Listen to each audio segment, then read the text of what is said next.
Roman में कहावत है कि dictators do not kill democracy, democracies own laws kill it. मतलब जो तानाशाह होते हैं वो डेमोक्रेसी को खत्म नहीं करते, डेमोक्रेसी के खुद के रूल ही, खुद के नियम ही एक दिन डेमोक्रेसी को खत्म कर देते हैं। हेलो स्टूडेंट, आज हम बात करेंगे एक ऐसे लॉ के बारे में जिसको बनाया तो गया था डेमोक्रेसी को प्रोटेक्ट करने के लिए, लेकिन आगे चलकर उसी लॉ ने तानाशाही को जन्म दिया। जानते हैं कैसे? जी, ऑफ कोर्स हम बात कर रहे हैं इमरजेंसी प्रोविजंस के बारे में। ये इमरजेंसी प्रोविजंस होते क्या है, इनको क्यों लागू किया जाता है और ये ज़रूरी क्यों होते हैं? तो देखिए, समझिए इसको। जो इमरजेंसी प्रोविजंस होते हैं वो एक कॉन्स्टिट्यूशन के स्पेशल पावर होती है, ठीक है। जब हमारे कंट्री में कोई क्राइसिस हो, कोई आपदा आ जाए, जो गवर्नमेंट होती है हमारी सेंट्रल गवर्नमेंट, उसको फुल कंट्रोल की परमिशन दी जाती है। जैसे special constitution powers that permit the government to take full control of the state during a time of crisis. लेकिन इसको लागू कैसे किया जाता है, इसको डिक्लेयर कैसे किया जाता है? जब अगर हमारी कंट्री में वॉर हो, रिबेलियन हो, मतलब विद्रोह हो, या फिर इंटरनल क्योस हो, मतलब अंदरूनी या तो दंगे फसाद हो रहे हो, तब प्रेसिडेंट, हमारे जो प्रेसिडेंट होते हैं वो इमरजेंसी को डिक्लेयर कर सकते हैं। हमारे जो इंडियन कॉन्स्टिट्यूशन है उसमें जो इमरजेंसी प्रोविजंस है वो दे रखे हैं आर्टिकल 350 से 552 से 360 तक, ठीक है। आप हम ये कह सकते हैं जो इमरजेंसी प्रोविजंस है वो एक सेफ्टी स्विच की तरह है। कैसे? समझिएगा। अगर हमारे देश में कुछ गलत हो रहा है या हो गया है, तब इमरजेंसी लगाई जाती है और उस वक्त जो पावर्स होती है वो गवर्नमेंट के पास चली जाती है, सेंट्रल गवर्नमेंट के अंडर में चली जाती है और वो एक सेफ्टी मैकेनिज्म की तरह काम करते हैं, ठीक है। अब जो ये आर्टिकल्स है हमारे 352 से 360, ये इंडिया के ओरिजिनल आर्टिकल्स नहीं है, मतलब हमारे यहाँ हमने ये नहीं लिखे थे, ये हमने कहीं से अडॉप्ट किए थे। कहाँ से किए थे? ये हमने किए थे वाइमर कॉन्स्टिट्यूशन ऑफ जर्मनी से। ये वाइमर कॉन्स्टिट्यूशन क्या होते हैं पहले ये समझिए। वाइमर जो कॉन्स्टिट्यूशन है ये बना कैसे था, ठीक है। हुआ कुछ ऐसा कि 1940s के अंदर 1914 से लेकर 1919 तक इनके बीच फर्स्ट वर्ल्ड वॉर चल रही थी, ठीक है। जब 1919 में ये फर्स्ट वर्ल्ड वॉर एंड हुई तो जर्मनी को हार का सामना करना पड़ा और उस वक्त जर्मनी में राजतंत्र था, मोनार्की थी। तो लोगों ने राजतंत्र मोनार्की को उखाड़ फेंका और वहां पर डेमोक्रेसी को स्टैब्लिश्ड किया। और जब डेमोक्रेसी को स्टैब्लिश्ड किया तो हमने उनको उससे कहा वाइमर रिपब्लिक। ये जो वाइमर रिपब्लिक था ये 1919 से लेकर 1933 तक चला। इसके बाद हिटलर रूल आ गया। इसके बाद जो हिटलर रूल आया, ठीक है, अब ये आया कैसे पहले ये जानिएगा कि वाइमर रिपब्लिक क्या होता है, फिर आपको समझ में आएगा हिटलर रूल लागू कैसे हुआ इसकी वजह से। अब जो वाइमर रिपब्लिक था इसके अंदर कॉन्स्टिट्यूशनल डेमोक्रेसी थी, मतलब लोग वोट देके अपनी गवर्नमेंट को चूज करते थे।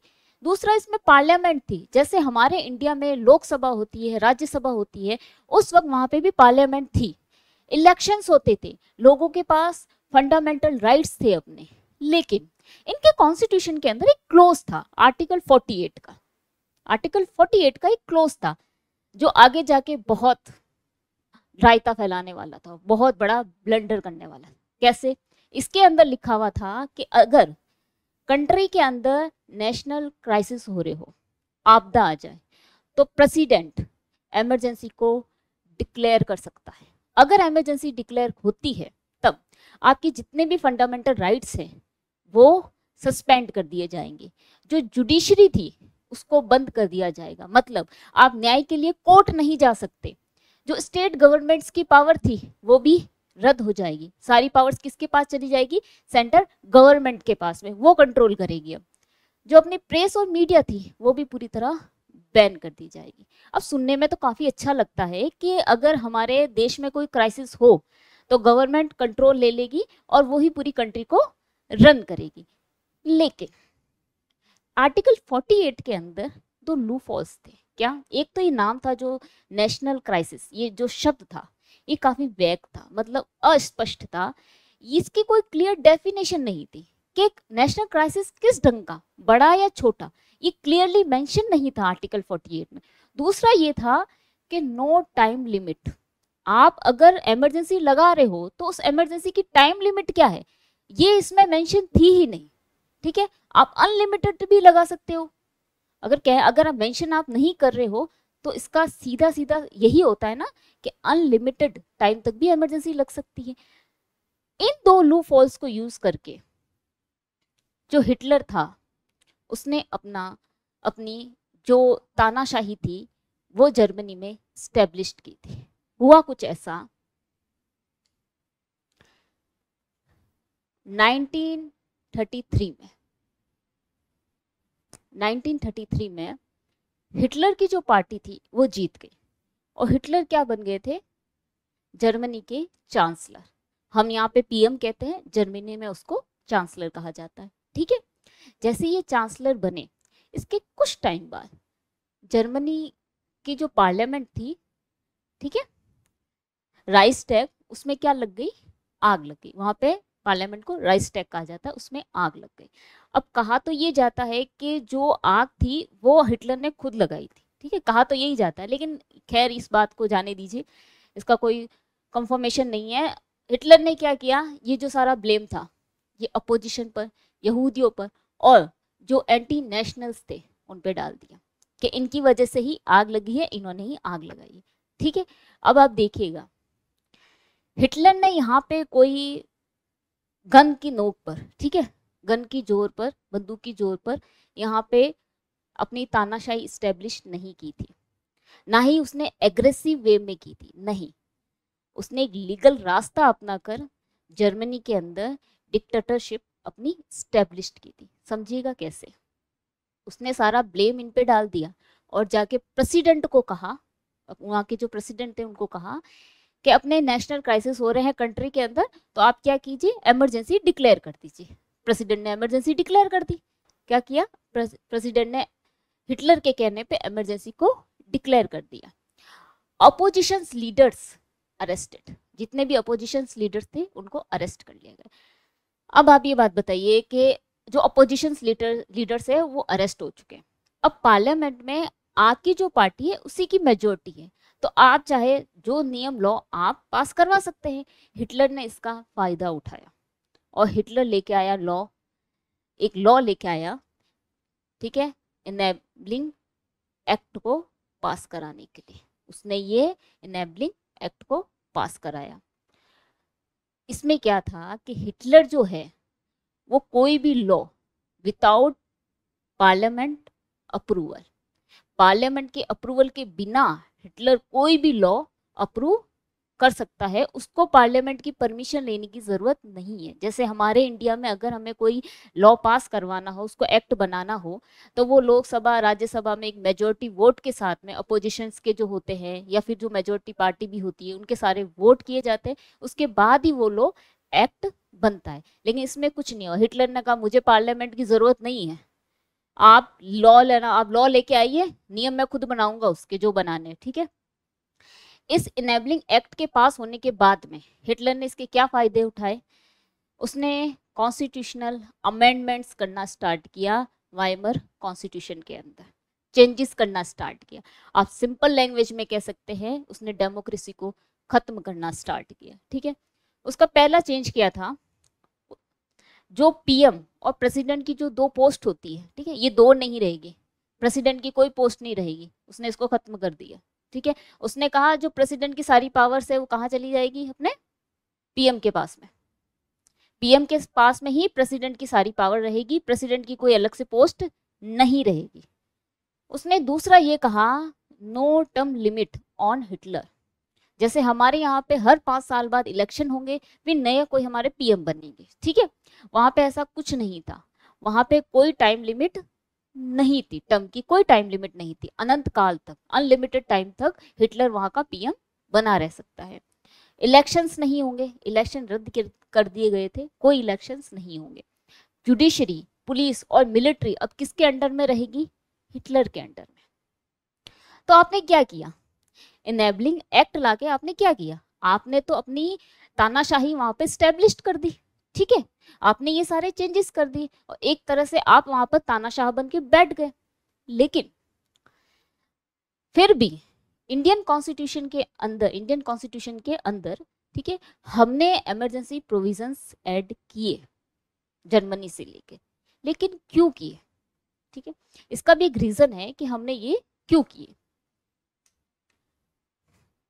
हुआ कुछ ऐसा था कि जो हिटलर का रूल था वो 1945 में एंड हो गया था, ठीक है, और 1947 में हमारा जो भारत था वो आज़ाद हुआ, इंडिपेंडेंट हुआ, ठीक है। जब ये इंडिपेंडेंट हुआ हमारा देश, ठीक है, इमरजेंसी वो necessary in post independent India. Post independent India के अंदर इमरजेंसी प्रोविजंस लगाने जरूरी थे। क्यों थे? जो गोवा था वो पुर्तगीज के अंडर में था उस वक्त। जो अपना सिक्किम था वो उस वक्त अपना स्टेट नहीं था। जो हैदराबाद था वो पाकिस्तान के अंदर ऐड होना चाहता था, उसको ज्वाइन करना चाहता था, और कश्मीर के लिए हम पाकिस्तान से लड़ाई कर ही रहे थे, ठीक है। तो ऐसी कंडीशन में हमें इमरजेंसी प्रोविजंस अपने कॉन्स्टिट्यूशन के अंदर ऐड करने बहुत जरूरी थे। लेकिन जो हमारे डॉक्टर भीमराव अंबेडकर जी थे और उनकी टीम थी, उन्हें वाइमर कॉन्स्टिट्यूशन को बड़ा ढंग से पढ़ा। उन्होंने देखा कि वहां पे जो ब्लंडर फैला था सारा, जो हिटलर ने इमरजेंसी प्रोविजंस को यूज करके जो सारा ब्लंडर फैलाया था, वो हमारे यहाँ पर नहीं फैलना चाहिए। तो उन्होंने वाइमर कॉन्स्टिट्यूशन को बड़ा ढंग से रीड किया, ठीक है, और वहां पे जो नेशनल क्राइसिस नाम का एक वर्ड था उसको थोड़ा ब्रॉड किया, और उन्होंने कहा अगर देश में वॉर होती है, फाइनेंशियल क्राइसिस होते हैं, या फिर इंटरनल डिस्टरबेंस होते हैं, आप इस वर्ड को याद रखिएगा, इंटरनल डिस्टरबेंस, ये जाके आगे अपने इंडियन कॉन्स्टिट्यूशन के अंदर बहुत बड़ा ब्लंडर करने वाला है, ठीक है। दूसरा इन्होंने ये कहा कि वहां पे हिटलर ने बोला और प्रेसिडेंट ने क्या किया, वहां पे इमरजेंसी लगा दी। यहाँ पे ऐसा नहीं होगा, यहाँ पे आपको अप्रूवल की जरूरत होगी, कैबिनेट काउंसिल ऑफ मिनिस्टर के अप्रूवल की आपको नीड रहेगी, ठीक है। वहां पे कोई टाइम लिमिट नहीं थी कि इमरजेंसी कितने टाइम तक रहेगी, यहाँ पे टाइम लिमिट रखी गई 6th मंथ। 6th मंथ बाद आपको वापस क्या कराना पड़ेगा, इसका रिन्यू करवाना पड़ेगा पार्लियामेंट से, ठीक है। वहां पे क्या था, जो जुडिशरी थी उसको पूरी तरह बैन कर दिया गया, बंद कर दिया गया। यहाँ पे ऐसा कुछ नहीं हुआ, यहाँ पे जुडिशरी रिटेंड, यहाँ जुडिशरी खुली रहेगी। यहाँ वहाँ पे जो अपने फंडामेंटल राइट्स थे सारे, उनको क्या कर दिया गया था, सस्पेंड कर दिया गया था। यहाँ पे आपके कुछ फंडामेंटल राइट्स रिटेंड रहेंगे, सस्पेंड नहीं किए जाएंगे। अब जो इंडियन इमरजेंसी थी was more accountable than Germany, ठीक है, ये बहुत ज्यादा अकाउंटेबल थी जर्मनी से, अपनी इंडियन इमरजेंसी। लेकिन इतने चेक बैलेंस होने के बाद भी, इतने लॉक्स लगाने के बाद भी अपने इंडिया में भी इमरजेंसी लगी थी। समझिए कैसे। बात है 12 जून 1975 की। जो इलाहाबाद हाईकोर्ट था उसने इंदिरा गांधी को मेल प्रैक्टिस, मतलब जो वहां पे इलेक्शंस हुए थे उसमें चीटिंग करने का, धांधली करने में आरोपी पाया, ठीक है। और उन्होंने इंदिरा गांधी को कहा कि आप अपने पद से रिजाइन दे दीजिए। Orders Indira Gandhi to step down, आप रिजाइन दे दीजिए। इंदिरा गांधी जो थी, she was very sharp minded lady. उन्होंने देर नहीं की, उन्होंने जब फैसला आया तो उसी रात क्या किया, जो अपने उस वक्त के जो प्रेसिडेंट थे फखरुद्दीन अली अहमद, उनको कहा अपने इंटरनल डिस्टर्बेंस हो रहे कंट्री के अंदर, तो आप क्या कीजिए, इमरजेंसी को डिक्लेयर कर दीजिए। अब सुनिए, इमरजेंसी को डिक्लेयर कर दीजिए, ठीक है। ये एक बहाना था, सीटिंग इंटरनल डिस्टर्बेंस, मतलब एक बहाना करके इंटरनल डिस्टर्बेंस का, और इमरजेंसी को डिक्लेयर करवा दिया गया था अंडर आर्टिकल 352 के अंदर, ठीक है। जैसे ही ये इंटरनल डिस्टर्बेंस का नाम लेकर इमरजेंसी को डिक्लेयर किया गया था अंडर आर्टिकल 352 में अंडर, ठीक है। तो अपोजिशंस के जो लीडर्स थे उनको क्या कर लिया गया था, अरेस्ट कर लिया गया था अंडर एक्ट मीसा। मीसा के एक्ट के थ्रू उनको क्या कर लिया गया था, उनको अरेस्ट कर लिया गया था, ठीक है। और जो प्रेस थी अपनी उसको सेंसर्ड कर दिया गया था। मतलब अगर आपने सरकार के खिलाफ कुछ भी छापा तो आपको अरेस्ट कर दिया जाएगा, जेल में डाल दिया जाएगा, ठीक है। और अगर आपको कुछ भी छापना भी हो तो आपको गवर्नमेंट की परमिशन लेनी होगी। अब आप देखिए अपोजिशन जो लीडर्स थे हमारे उस वक्त के, वो थे अटल बिहारी वाजपेयी जी, लाल कृष्ण आडवाणी जी। उनको बिना किसी वजह के जेल में डाल दिया गया, बिना किसी कोर्ट ट्रायल के, बिना किसी, आप वजह तो दीजिएगा, क्या है रीजंस, क्या है डालेंगे, नहीं, बस मीसा एक्ट के थ्रू उनको अंदर डाल दिया गया जेल में, ठीक है। जितने भी इलेक्शंस थे उनको पोस्टपोन कर दिया गया, इलेक्शंस नहीं होंगे, ठीक है। जो आप प्रोटेस्ट और गैदरिंग को बैंड कर दिया गया, मतलब आप प्रोटेस्ट नहीं कर सकते, आप इकट्ठे नहीं हो सकते, कहीं पे भीड़ इकट्ठी नहीं कर सकते। ऑल डिसेंट क्रेस्ट, मतलब आप सरकार के खिलाफ कुछ भी नहीं बोल सकते, अगर बोले तो आपको जेल में डाल दिया जाएगा, ठीक है।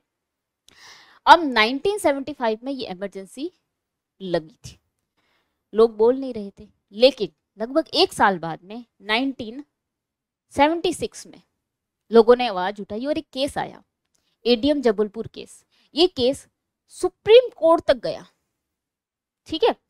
जब ये केस सुप्रीम कोर्ट तक गया तो कोर्ट ने क्या किया, उनके जज ने क्या किया, उन्होंने तो जो डिसीजन था वो इंदिरा गांधी के फेवर में ही दे दिया और ये बोला कि अगर इमरजेंसी के टाइम आपको अरेस्ट किया जाता है तो आपको कोई हक नहीं है अपील करने का, आप अपील नहीं कर सकते, ठीक है। जो हिबस कॉर्पस था अपना उसको सस्पेंड कर दिया गया। मतलब ये इसमें इसका मतलब है कि अगर आपको अरेस्ट किया जाता है तो उसका एक रीजन होना चाहिए और 24 घंटे के अंदर आपको कोर्ट में पेश करना होता है, ठीक है। ऐसा कुछ भी नहीं हो रहा था, इसको टोटली सस्पेंड कर दिया गया, ठीक है। और जब कोर्ट से फ्री हैंड मिला गवर्नमेंट को और हिबस कॉर्पस को सस्पेंड कर दिया गया तो gave unchecked power to government, government के पास में एक अनलिमिटेड पावर आ गई थी, वो जिसको चाहे जेल में डाल रही थी, अपनी मनमानी कर रही थी, उस पर कोई रोक टोक नहीं थी, ठीक है। अब जब ये चल ही रहा था, अब क्वेश्चन ये आता है कि इतने चेक बैलेंस होने के बाद भी, इतने लॉक्स लगाने के बाद भी इंदिरा गांधी ने इसको तोड़ कैसे दिया। तो हुआ कुछ ऐसा कि हमारे कॉन्स्टिट्यूशन के अंदर भी इमरजेंसी प्रोविजंस को लेके काफी लूफॉल्स थे, वो उस वक्त ध्यान नहीं दिए गए थे। जैसे मैंने आपको स्टार्टिंग में बताया था इंटरनल डिस्टर्बेंस, मैंने आपको बोला था आगे जाके सबसे बड़ा ब्लंडर इसने नहीं किया था और इसकी वजह से ही इंदिरा गांधी इमरजेंसी प्रेसिडेंट को बोल के लगा पाई थी, ठीक है। अब जो इंटरनल डिस्टर्बेंस था ये उसमें क्लियरली मेंशन नहीं था किस ढंग का इंटरनल डिस्टर्बेंस। अगर लोग इकट्ठे हो रहे हैं और सरकार के खिलाफ नारेबाजी कर रहे हैं तो आप क्या इसको इंटरनल डिस्टर्बेंस बोल देंगे और इमरजेंसी लगा देंगे, ये तो गलत है, ये तो नहीं कर सकते आप, ठीक है। जो प्रेसिडेंट थे अपने वो रबड़ स्टैम्प की तरह थे, जैसे मतलब इंदिरा गांधी ने बोला उनको कि आप इमरजेंसी लगाई और उन्होंने लगा दी, उसका रीजन क्या है, कोई ऐसी चीज तो होनी चाहिए, कोई ऐसी बड़ी चीज तो होनी चाहिए, आप इमरजेंसी लगा रहे हो देश में, कोई छोटी बात नहीं है, ठीक है। तो किस बुनियाद पे लगा रहे हो आप, उसका कोई वैलिड रीजन होना चाहिए, कुछ भी नहीं था। इंदिरा गांधी ने बोला और प्रेसिडेंट ने क्या किया, उस वक्त इमरजेंसी डिक्लेयर कर दी हाथों हाथ। फिर जो हमारी जुडिशरी थी वो सरेंडर हो चुकी थी, ठीक है। ये हमने देखा था एडीएम जबलपुर जजमेंट केस में कि जब अपील की गई तो जो जज थे उन्होंने इंदिरा गांधी के फेवर में ही डिसीजन दे दिया कि नहीं वो सही है, ठीक है। एक तरीके से जो हमारी जजमेंट थी, जो जुडिशरी थी, वो इंदिरा गांधी के आगे झुक गई प्रेशर के आगे। लेकिन एक हमारे उस वक्त जज थे एचआर खन्ना, ठीक है, एचआर खन्ना जी थे हमारे जज थे, उन्होंने इसके खिलाफ आवाज उठाई थी कि जो गवर्नमेंट कर रही है वो गलत है। लेकिन उसके बाद क्या होना था, उनको अपनी पोस्ट ही खोनी पड़ी। फिर जो प्रेस थी उसको साइलेंस कर दिया गया था कि मतलब आप अगर गवर्नमेंट के खिलाफ कुछ भी छापते हैं या उनके बिना पूछे, ठीक है, उनके बिना परमिशन के कुछ छापते हैं तो आपको जेल में डाल दिया जाएगा। तो इस डर से वो कुछ बोल ही नहीं रही थी। फिर जो हमारे सिविल सर्वेंट्स थे, पुलिस थी, उनको पता था गवर्नमेंट गलत कर रही है, फिर भी वो ब्लाइंडली फॉलो कर रही थी उनको ऑर्डर को, वो कुछ भी नहीं बोल रही थी। तो आप बेसिकली ये कह सकते हैं कि अपने जितने भी इंस्टीट्यूशंस थे, जैसे इलेक्शन कमीशन था अपना, ठीक है, अपनी जो ये जुडिशरी थी, अपने जो ब्यूरोक्रेट्स थे, इन्होंने सबने क्या किया, साइलेंट हो गए, सरकार के प्रेशर के आगे झुक गए। तो ये इलीगली और मॉरली क्या हो गए, सब कोलैप्स्ड हो गए। ये कोई बोल ही नहीं रही थी सरकार के खिलाफ। लेकिन ये जो इमरजेंसी थी ये 1975 से 1977 तक चली, ठीक है, काफी लंबी चली। और जब ये इतनी लंबी चल रही थी तब लोगों को समझ में आया कि हमें आवाज उठानी जरूरी है, ठीक है, ये गलत हो रहा है। तो लोगों ने इसके खिलाफ आवाज उठाई और फाइनली 1977 में इस इमरजेंसी को पूरी तरह एंड कर दिया गया। जब इस इमरजेंसी को एंड किया गया उसके बाद में वापस क्या हुए, इलेक्शंस हुए। और जब इलेक्शंस हुए तो हमारी जो इंदिरा गांधी थी उनको हार का सामना करना पड़ा, वो हार गई और जनता पार्टी जीत के आई। और जब जनता पार्टी जीत के आई तो उन्होंने एक वादा किया कि जो इमरजेंसी के नाम पर पहले जो ब्लंडर फैला था, ठीक है, 352 आर्टिकल्स के नाम पर उसको जब डिक्लेयर किया गया था और उसमें जो लूप होल्स थे उसकी वजह से जो ब्लंडर फैला था वो इस बार नहीं होगा। और वो क्या लेके आए, इसको फिक्स करने के लिए 44th कॉन्स्टिट्यूशनल अमेंडमेंट लेके आए 1978 में। अब इसमें क्या था, जो हमारा आर्टिकल था 352, उसमें एक वर्ड था इंटरनल डिस्टर्बेंस, जो काफी वेग था, मतलब अस्पष्ट था, क्लियर नहीं था कि किस तरह का इंटरनल डिस्टर्बेंस। उन्होंने इसको रिप्लेस किया आर्म्ड रिबेलियन के साथ में। मतलब अगर लोगों के हाथ में हथियार है और वो गवर्नमेंट के खिलाफ विद्रोह कर रहे हैं तभी आप इमरजेंसी को डिक्लेयर कर सकते हैं। उसमें क्या था, एक और प्रॉब्लम थी, जो प्रेसिडेंट था कुड एक्ट सीक्रेटली, मतलब कोई पारदर्शिता नहीं थी, ठीक है। आपने काउंसिल ऑफ मिनिस्टर और ना जो हमारे पीएम थे उन्होंने डिसाइड किया कि भाई इमरजेंसी लगानी है, उन्होंने प्रेसिडेंट को कॉल घुमाया कि आप इमरजेंसी लगा दीजिए और उन्होंने इमरजेंसी लगा दी, ठीक है। अब ऐसा नहीं होगा, रिटर्न कैबिनेट एडवाइस, आपको काउंसिल ऑफ मिनिस्टर्स है उनकी रिटर्न एडवाइस पे अगर वो लिख के देंगे प्रेसिडेंट को कि किस वजह से इमरजेंसी लगानी है तभी इमरजेंसी लग सकती है। फिर उसमें ये कहा गया था कि आपके कुछ जो फंडामेंटल राइट्स है वो रिटेंड नहीं किए जाएंगे, लेकिन ऐसा तो कुछ हुआ ही नहीं। उसमें क्लियरली मेंशन थोड़ी था कि कौन से फंडामेंटल राइट्स, ठीक है, तो उनको प्रोटेक्ट नहीं किया गया था उस आर्टिकल के अंदर। इसमें क्लियरली मेंशन किया गया कि जो आपके आर्टिकल 20 और 21 है, लाइफ और लिबर्टी, ठीक है, इसको किसी भी हालत में सस्पेंड नहीं किया जाएगा चाहे कुछ भी हो जाए। फिर वहां पे जो वीक पार्लियामेंट्री कंट्रोल था, मतलब आप अपोजिशन को सबको क्या डाल रहे हो, जेल में डाल रहे हो, ठीक है।